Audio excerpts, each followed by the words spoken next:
ओम आप्यायन्तु ममांगानि वाक् प्राणश्चक्षुश्रोत्रमतो बलमिन्द्रियाणि च सर्वाणि सर्वं ब्रह्म उपनिषदं माहं ब्रह्म निराकुर्याम् मा ब्रह्म निराकरो अनिराकरणमस्तु अनिराकरणं मे अस्तु तदात्मनि निरतेय उपनिषत्सु धर्मा ते मयि सन्तु ओम शांति शांति शांति। जो पहले दो तीन नाम आए थे वो उड़ गए सर।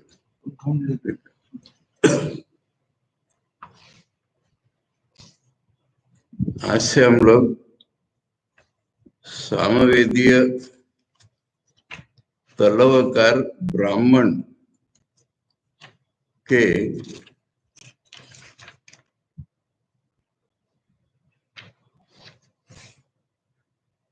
कौन से अध्याय नहीं है,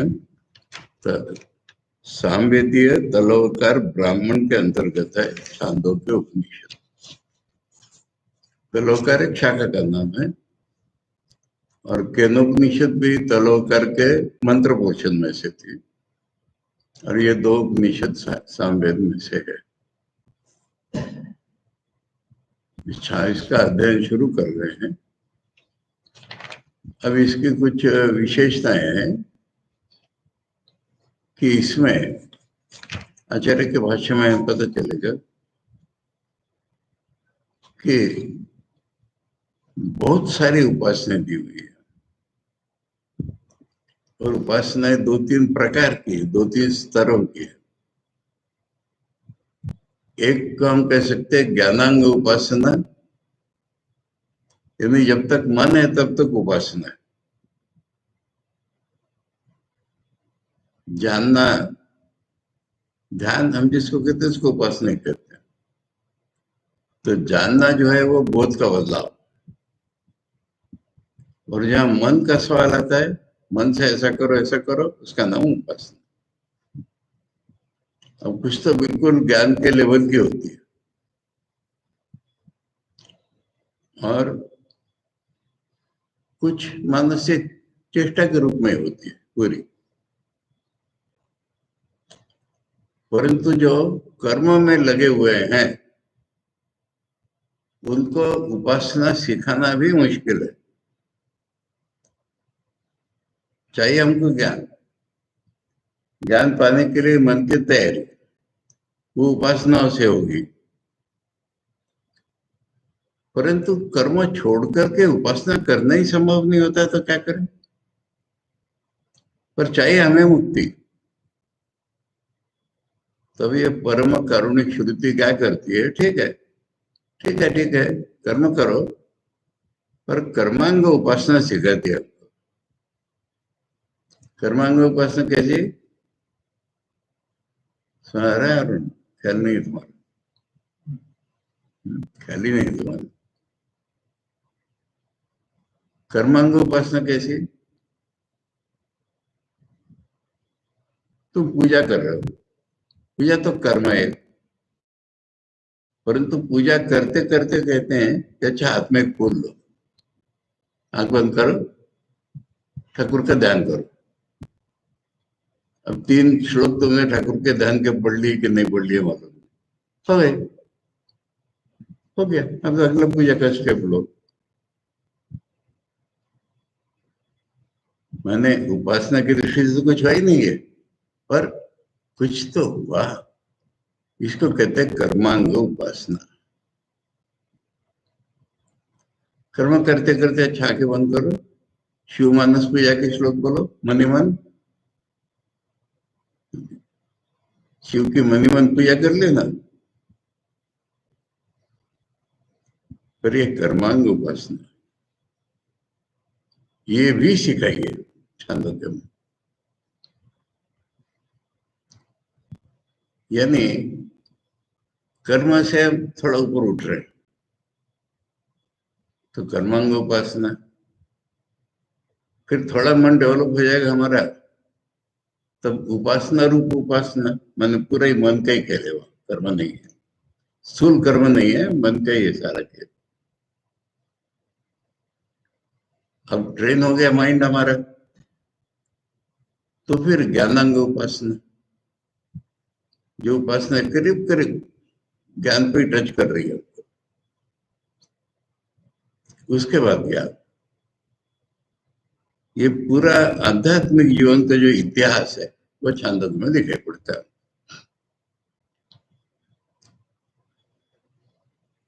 अब हमारा सवाल क्या है कि इतनी आर्काइक, आर्काइक माने वो किस जमाने की, हमें कुछ समझ में भी नहीं आएंगी। उसका मतलब ऐसा, उसका मतलब ऐसा करके हमको उसको मॉडर्न कैसे तैसे करना पड़ेगा।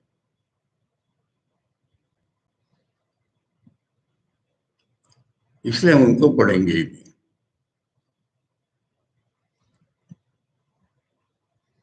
और जैसे मैंने अभी ये बताया, ये आचार्य ने इंट्रोडक्शन में बताया, तो इंट्रोडक्शन पढ़ेंगे संबंध भाष्य, और उसके बाद हम कुछ अत्यंत महत्व की सुंदर उपासनाएं हैं जिसको वेदांत में सब जगह रेफरेंस किया जाता है। छांदो क्या, शांडिल्य विद्या, शांडिल्य विद्या,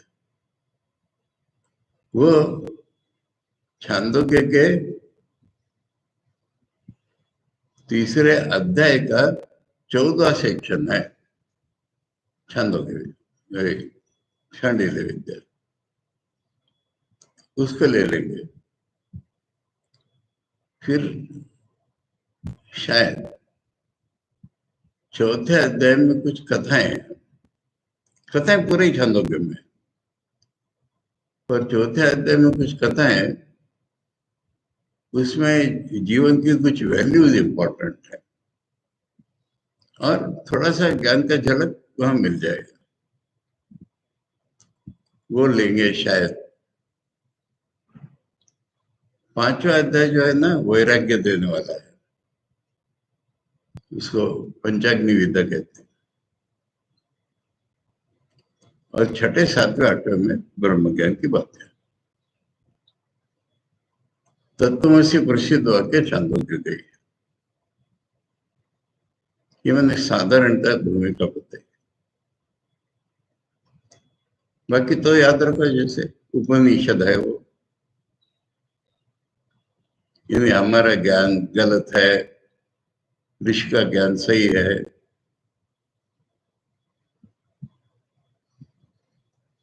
हमारा ज्ञान 3 काउंट्स पे गलत है।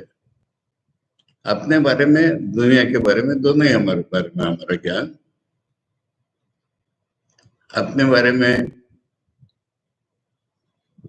मैं शरीर हूं, बड़ी मुश्किल से कभी मैं मन, या मैं बोध का नाम। अभी इतना चेंजिंग है प्रतिक्षण ऑन ऑल द लेवल्स। मैं शरीर हूं, कौन सा शरीर? एक बात लोग नहीं सोच पाते, कैसे समझ में नहीं आता। ये बुद्धिस्ट लोगों ने एनालिसिस सिखाया हमको एक्चुअली, पर मुझे तो इतना इतना एलिमेंट्री लगता है ये, कि दुनिया मिथ्या है बताने के लिए शंकराचार्य की जरूरत नहीं महसूस होती, ठाकुर की जरूरत नहीं महसूस होती, एविडेंट लगता है बिल्कुल। प्रत्येक की क्षण भंगुर है, ये अनुभव होता है कि नहीं हमको? तो चीज किसको कहेंगे, ये मेरे मन में सवाल आता है। ये बिल्डिंग ऐसी बनाई, 200 साल इसको कुछ नहीं होगा, इज इट ट्रू? अगर 200 साल कुछ नहीं होगा तो इटरनली कुछ नहीं होगा, क्योंकि कुछ नहीं होगा का अर्थ हुआ आज जैसी दिवस, ये 2 साल बाद है।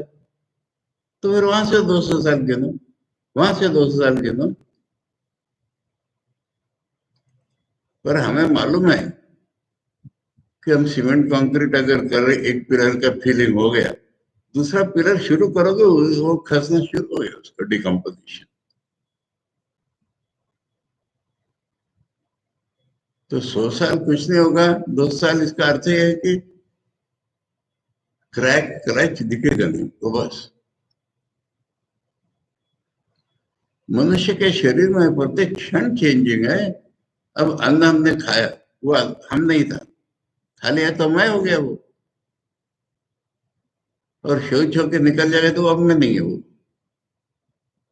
बाल काट दिए अब मैं नहीं हूँ, नाखून निकाल दिए वो अब मैं नहीं हूँ। क्या है मैं की रेमिनेशन? कौन सा मैं? कल वाले तुम ना आज वाले।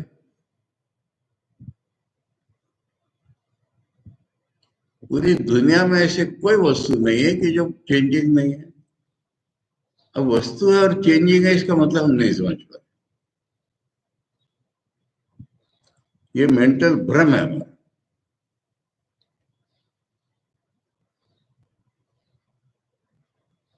ये बात समझ में आ रही है कि नहीं? हम्म?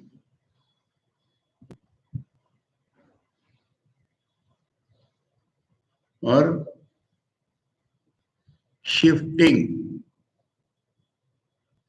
मैं के बारे में, कभी मैं शरीर, कभी मेरा शरीर, कभी मैं मन, कभी मेरा मन, मेरा मैं बोध। शिफ्टिंग,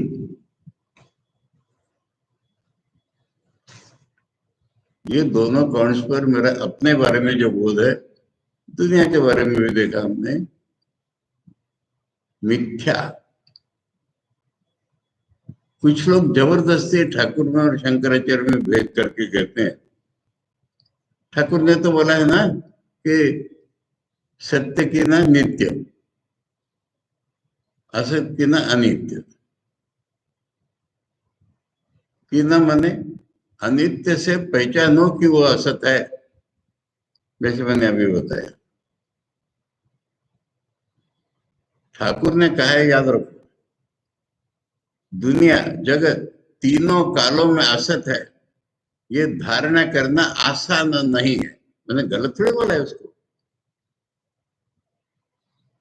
और उसमें जरा भी भेद होता तो ऐसा क्यों बोलते ठाकुर?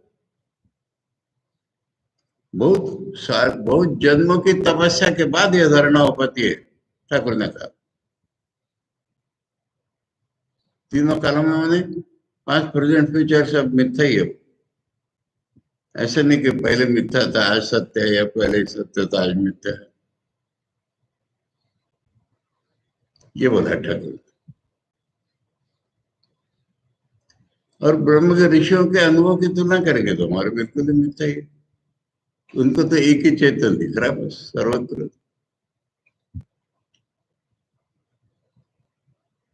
और उनका जीवन तृप्त है, हमारा जीवन अधूरा है। तो हमारा बोध बदल करके उनके जैसा हो जाना, ये जीवन की साधना, इसी को रियलाइजेशन कहते हैं। बाकी तुम हजार कर्म करो, क्या फर्क हो रहा है बता? क्या फर्क हो रहा है? कर्म में विषय विषय बहुत।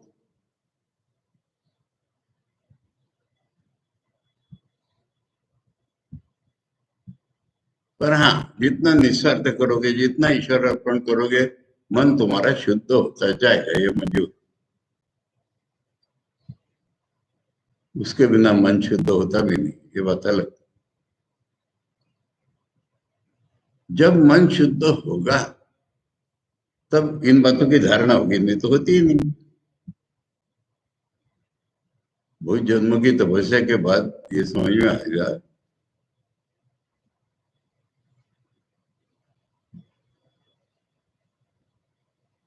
ये आध्यात्मिक जीवन है।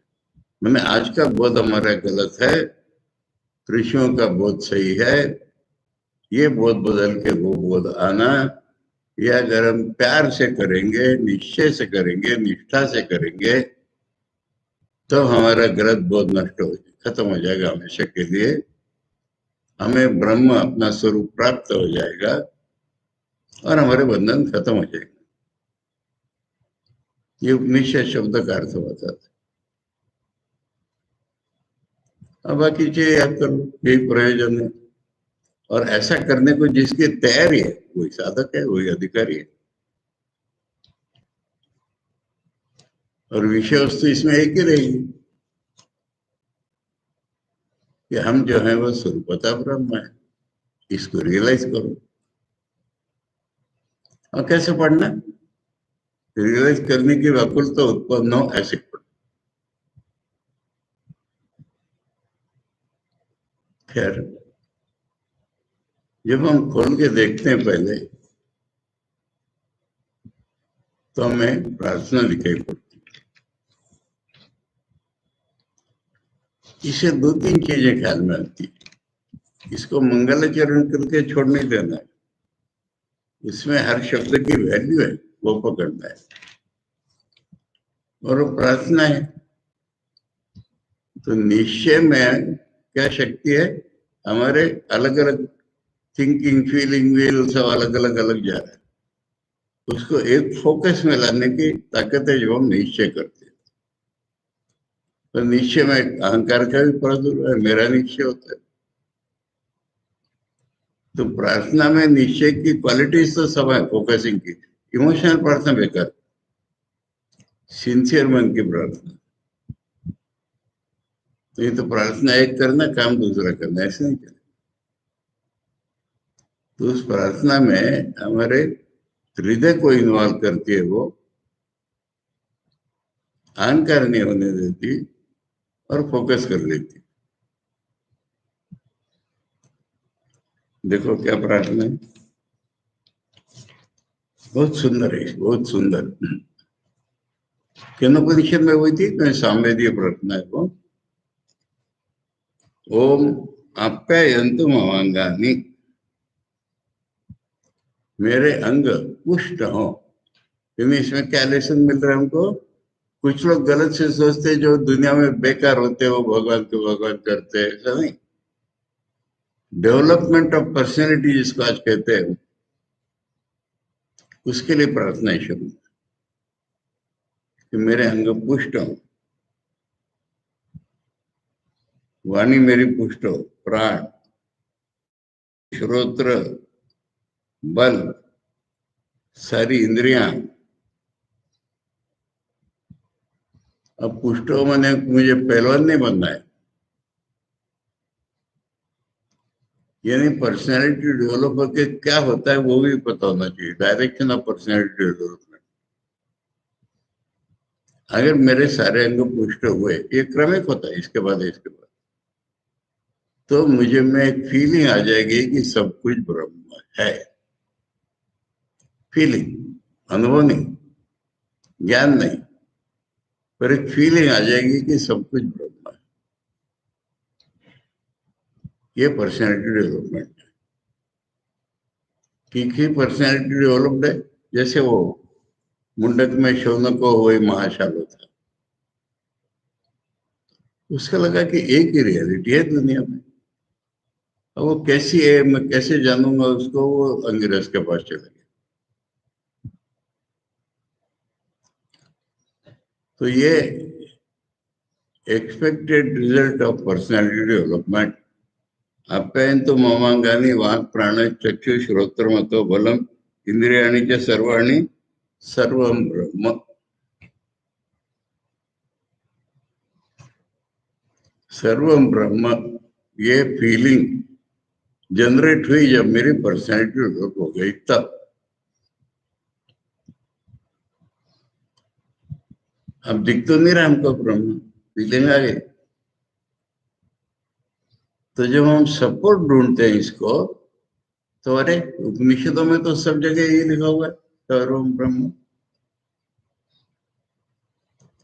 इसलिए सर्वम ब्रह्म कैसा? औपनिषदम।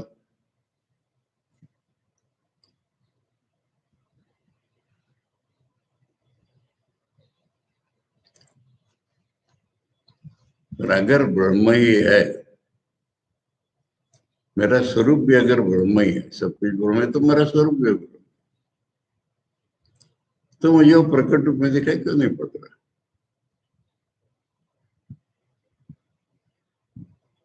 ये साधक के मन की अवस्था है। तब साधक को पता चलता है कि मैं ही तो अटका रहा हूं, यानी ये जो मैं बोध है ना, यही ब्रह्म को अटका नहीं है। ये ब्रह्म को प्रकट नहीं होने दे रहा, ब्रह्म बोध को।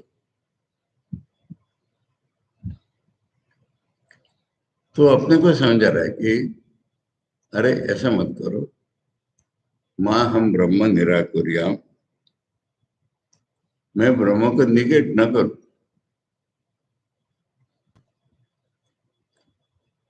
अब इससे थोड़ा मन अंतर गिर गया तो उसको एक फीलिंग हुई हो कि अरे ब्रह्म तो सर्वशक्तिमान है ना, तो मेरे अटकाने के बावजूद ब्रह्म क्यों नहीं प्रकट है।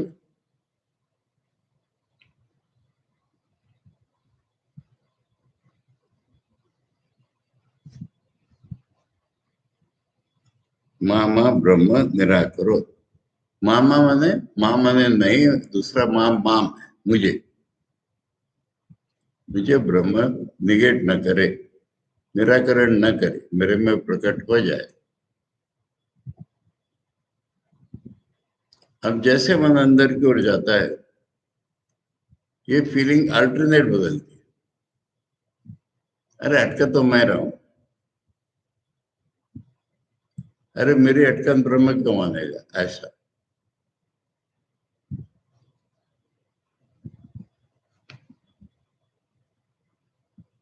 अनिराकरणम अस्तु, अनिराकरणम में अस्तु, निगेशन न हो, मेरी ओर से निगेशन न हो, ब्रह्म की ओर से निगेशन न हो।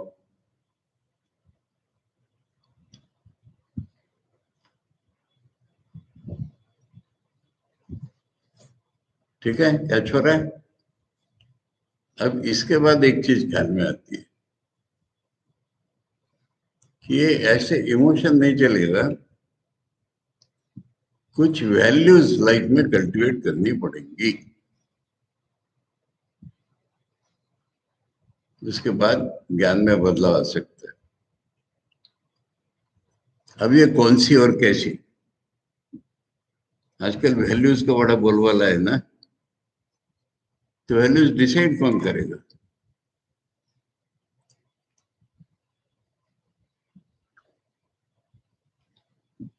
दुनिया के लोगों से पूछो, पैसा कमाना वैल्यू है। जब हम लोग साधु होना चाहते हैं तो घर नहीं छोड़, घर कैसे छोड़ेगा, ड्यूटी नहीं, माता पिता की तरफ तेरी, वो वैल्यू है।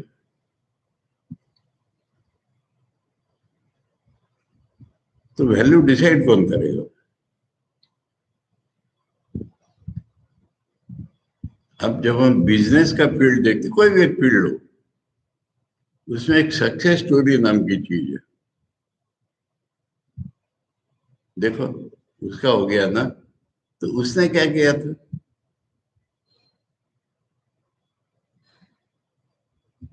इसलिए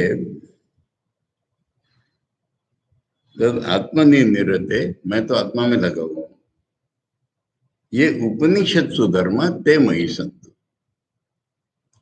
उपनिषद के ऋषियों ने या उपनिषद में जो वैल्यूज बताई गई वो मेरे में हमें। धर्म मैंने गुण धर्म, कैरेक्टरिस्टिक्स।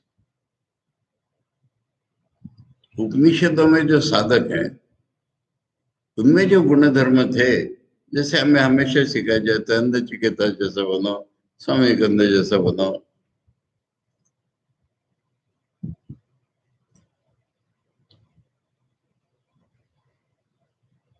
ये प्रार्थना है कि मैं संत, दोबारा बोला है वो, एक प्रार्थना समाप्ति बोलो या अधिक, उस चीज की वैल्यू बढ़ी है इसलिए। ठीक है, ये शांति पाठ है इसका।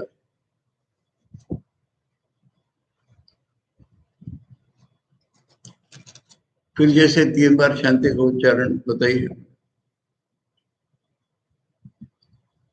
आध्यात्मिक आदि भौतिक आदि दैविक, मैंने अपने शरीर मन के कारण होने वाली अशांति आध्यात्मिक,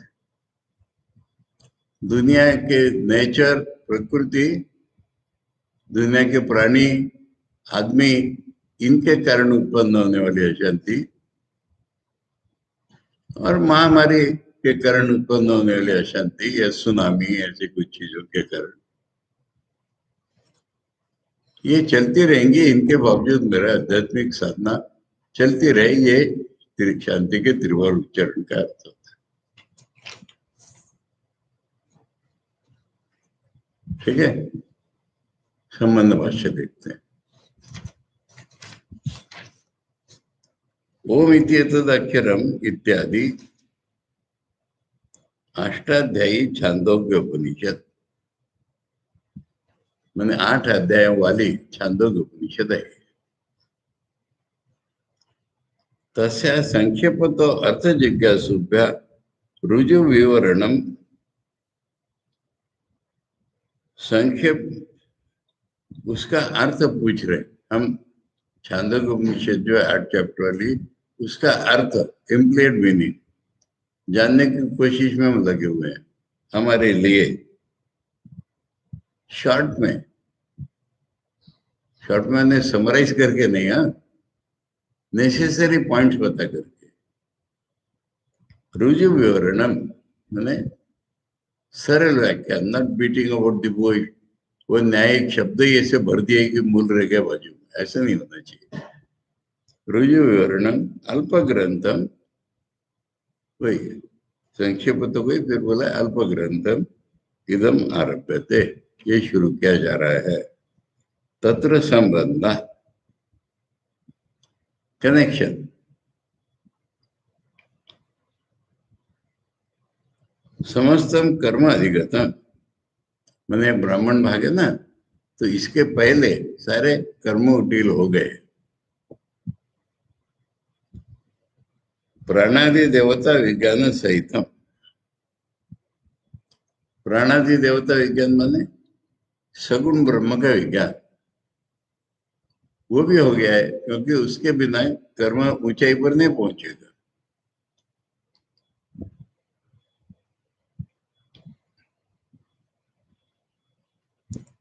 आर्चिरादि मार्गेण ब्रह्म प्रतिपत्ति कारण, उससे क्या होता है कि वो ज्योति इत्यादि के थ्रू हम ब्रह्मलोक में पहुंच जाते, ये हो चुका है। केवलम च धूमादि मार्गेण चंद्रलोक प्रतिपत्ति कारणम, और जहाँ ज्ञान नहीं है, केवल अच्छा कर्म ही है, तो धूम इत्यादि मार्गों से जाकर के चंद्रलोक की प्राप्ति है उसके द्वारा। वो भी बता दिया है, ऐसा पकड़ो, या बता रहे आचार्य। तीसरा भी प्रकार है जो शास्त्र को फॉलो ही नहीं करते। स्वभाव प्रवृत्तानां च मार्ग द्वय परिभ्रष्टानां कष्ट अधोगति रुकता, उनका भी जिक्र आ गया है कि जो अपने स्वभाव से चलते हैं, शास्त्र नहीं देखते, तो दोनों ही मार्ग नहीं मिलेंगे उनको। ब्रह्मलोक में भी जाएंगे नहीं, स्वर्ग में भी नहीं मिलेगा। कष्ट अधोगति रुकता, अधोगति होगी जो कष्टकारक होगी।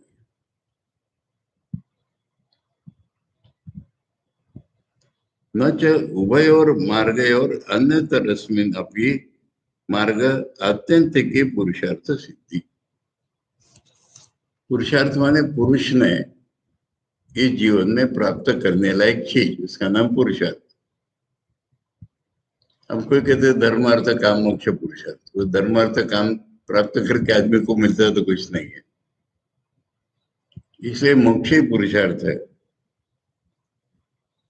अब ये तीनों जो गति है, दोनों जो गति है, मैंने अधोगति छोड़ दो, जो पितरों पक्ष, पितरों के लोक, पितृलोक में जाने की गति और देवलोक में जाने की गति, ये दोनों में अत्यंत की पुरुषार्थ सिद्धि नहीं है, गारंटीड सक्सेस ऑफ लाइफ।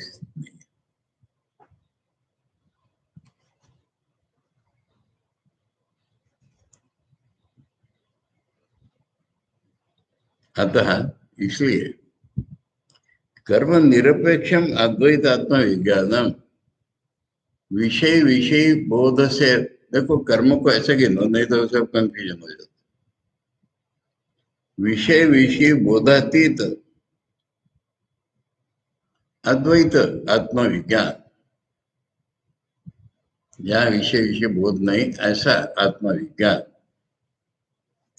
संसार गति त्रय हेतु उपमर देना, वो तीनों प्रकार के संसार गति को खत्म कर देगा। वक्तव्यम, ये बताना बाकी है, ये कनेक्शन संबंध ही है। इसके पहले तक क्या हो गया, अब इसमें क्या है।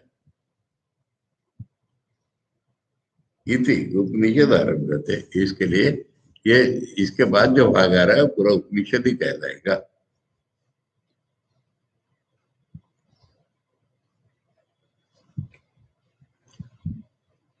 अब इसको समझा रहे हैं।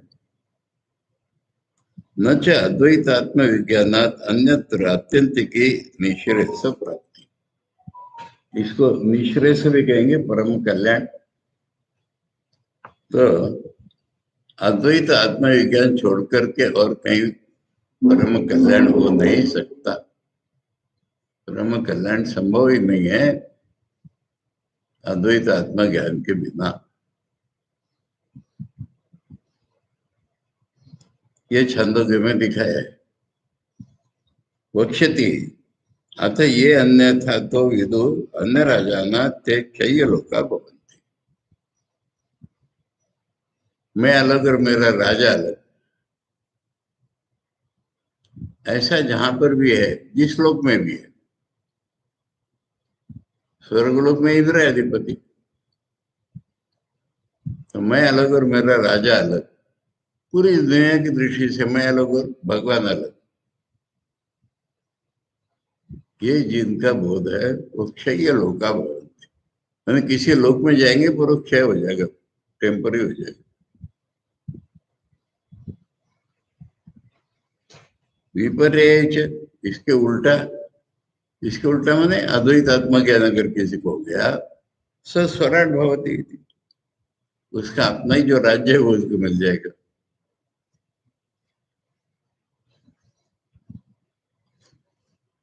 अभी छांदोग्य उपनिषद में कहानी आएगी। अब आज की दुनिया में उस पर विश्वास रखना कठिन, परंतु इतनी प्लेन शब्दों में आएगी कि कहानी बताऊं पहले। एक किसी के ऊपर आरोप है कि इसने मेरा धन चुराया, कंप्लेंट की उसने, सरकार में एफआईआर दर्ज किया, तो पुलिस लोगों ने उसका अरेस्ट कर दिया, अरेस्ट करके दरबार में ले आए। तुमने चोरी की? नहीं की, झूठ बोल रहा हूं। तो एक परशु में कुल्हाड़ी, कुल्हाड़ी का जो लोहा है उसको अग्नि में तपा लिया जाता था, बिल्कुल लाल, उसको पकड़ो। अगर सत्यवादी होगा तो उसका हाथ नहीं जलेगा, असत्यवादी होगा उसका हाथ जल जाएगा। ऐसी क्या कहें मान्यता थी, ऐसा व्यवहार था। व्यवहार माने जिसने चोरी नहीं की उसको अगर पकड़ के लाया, आरोप कर दिया किसी ने, पकड़ के लाया, मैंने नहीं चुराया, वो सत्य बोल रहा है, वो अगर उस परशु को छुए तो उसे हाथ नहीं जलेगा।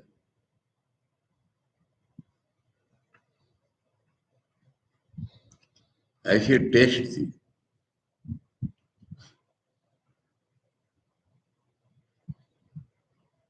उसका रेफरेंस दे रहे हैं, तथा द्वैत विषय अनृत अभिसंधस्य बंधनम, द्वैत विषय मिथ्या है। अब जैसे मिथ्याभाषी का बंधन होता है, मैंने उसको फिर बांधा, फिर जेल में डाल दिया, तस्कर से चोर के समान, तब तक परशु ग्रहणे बंध दाह बाबा, तब तक परशु पकड़ करके बंध चलता है उसका हाथ। संसार दुख प्राप्ति, और सांसारिक दुख उसको भोगने पड़ते हैं जेल में। इति उक्त्वा अद्वैतात्म सत्य अभिसंधस्य अतस्करस्यैव तप्त पुरुषु ग्रहणे बंधतः अभाव।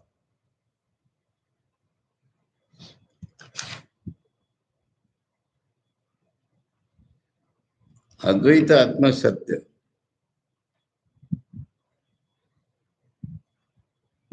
अभिसंधस्य मैंने इसका जो फॉलोअर है अतस्कर से वो चोर नहीं है।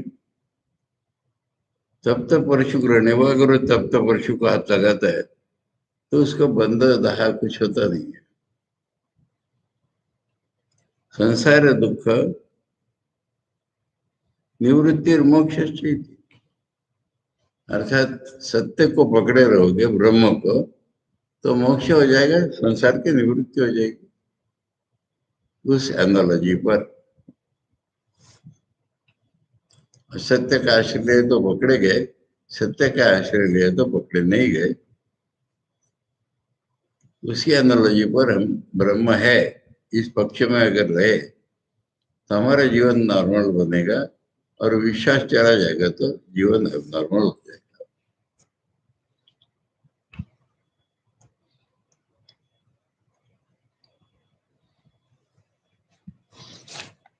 अतएव न कर्म स्वभावी अद्वैतात्म दर्शनम,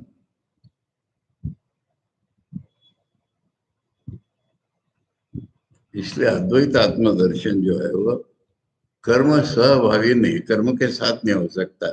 कर्म ने विषय विषय बोध के साथ नहीं हो सकता।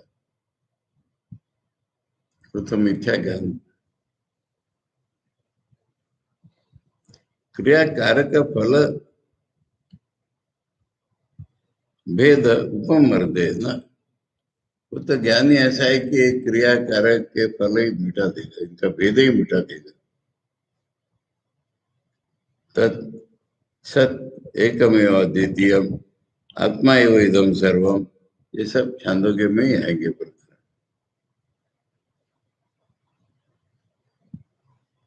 इति एवं वाक्य जनित बाधकत्व बाधक प्रत्यय अनुपपत्ति है।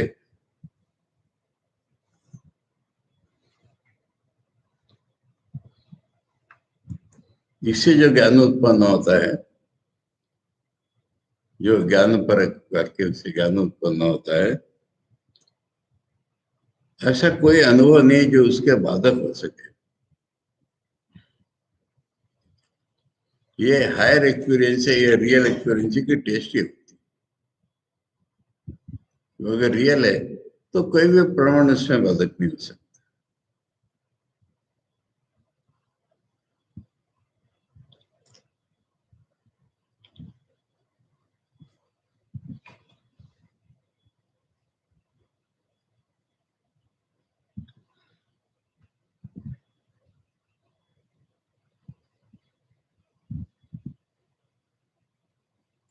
कर्म विधि प्रत्यय इति चेत, इन वेदों ने कर्म सिखाया है ना,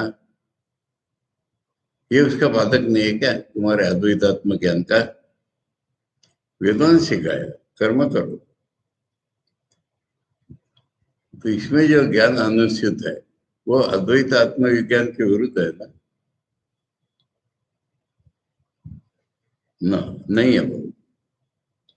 कर्तृ भोक्तृ स्वभाव विज्ञान होता किसके लिए बोला है वो? जिसके स्वभाव में मैं करता हूं, मैं अनुभव होने वाला हूं, ये जड़ बैठा हुआ है, उसके लिए वो बोला है। अच्छा कर्म करो, मन शुद्ध होगा।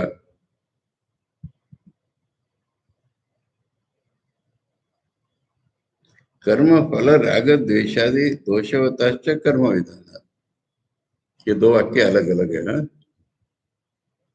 न कर्तृभोक्तु स्वभाव विज्ञान वतः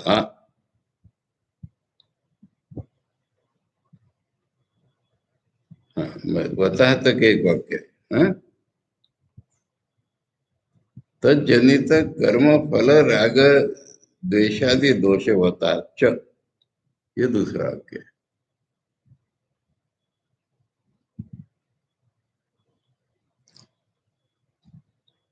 अच्छा पूरा ही, हाँ। कर्तृभोक्तृ स्वभाव जिसका विज्ञान है उसके लिए वो है, उसके कारण कर्म फल के प्रति जो अटैचमेंट द्वेष इत्यादि उत्पन्न होता है उसके लिए है। इसको फॉर्मूला में क्या कहते हैं अद्वैती मालूम है?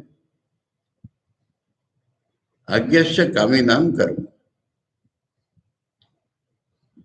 जो अज्ञानी है और डिजायर से जिनमें उनके लिए कर्म है। यहाँ दो भाग दिए ना उसके, कि जो जिसमें कर्ता भोक्ता स्वभाव है उसके लिए, और उसके कारण जिसमें राग द्वेष फल इत्यादि है उसके लिए। जो वो जो सिखाया है कि कर्म करो वेदों ने, वो उसके लिए सिखाया। उसको लोगों ने ऐसा फॉर्मूला बना दिया, अज्ञश्च कामी नाम कर्म।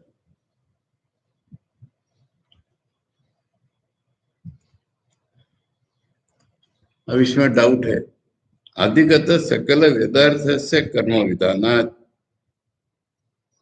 अद्वैत ज्ञानवतोपि कर्म इति चेत। मैंने सारे वेद पढ़ लो तब कर्म करो, तो सारे वेदों में तो अद्वैत भी सीखा है, तो अद्वैत को जानने के बाद कर्म करते हैं ना, ऐसा मन में सवाल आता है। नो, ये सोच गलत है। कर्म अधिकृत विषय से कर्तृभोक्त्रादि ज्ञान से स्वाभाविक सत एकमेव द्वितीयम आत्मवैदम सर्वमिति अनेन उपमर्दितत्वात्।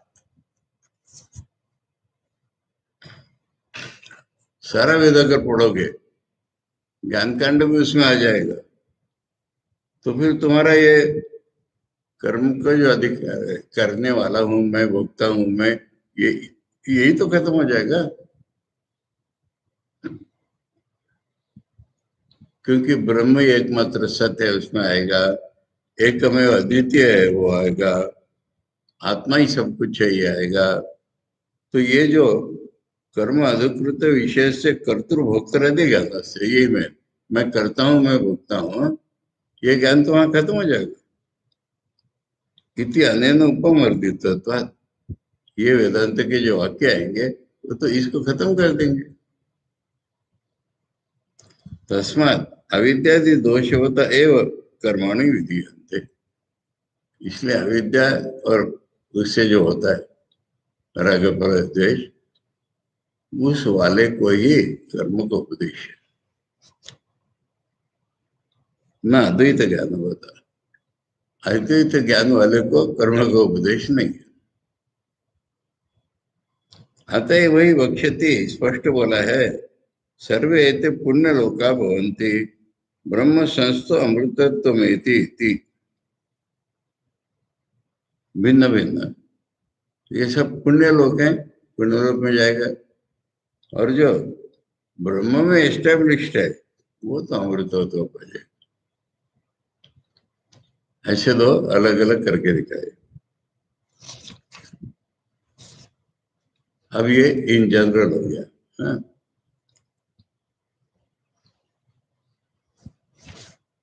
कल पढ़ेंगे पोर्शन। जनरल बता दिया कि ज्ञान से मोक्ष की प्राप्ति है, कर्म सहित वाला ज्ञान से नहीं, कर्म छोड़ करके जो ज्ञान है उससे मोक्ष की प्राप्ति, ये बता दिया। अभी इस उपनिषद में क्या क्या है वो डिटेल मैंने जो बता दिए थे वो बताएंगे अच्छी तरह से। ओम आप्यायन्तु ममांगानि वाक् प्राणश्चक्षु श्रोत्रमथो बलम इंद्रियाणि च सर्वाणि सर्वं ब्रह्म उपनिषदं माहं ब्रह्म निराकुर्याम् मा ब्रह्म निराकरोत्। अनिराकरणमस्तु अनिराकरणं मे अस्तु तदात्मनि निरतेय उपनिषत्सु धर्माः ते मयि सन्तु, ते मयि सन्तु। ओम शांति शांति शांति।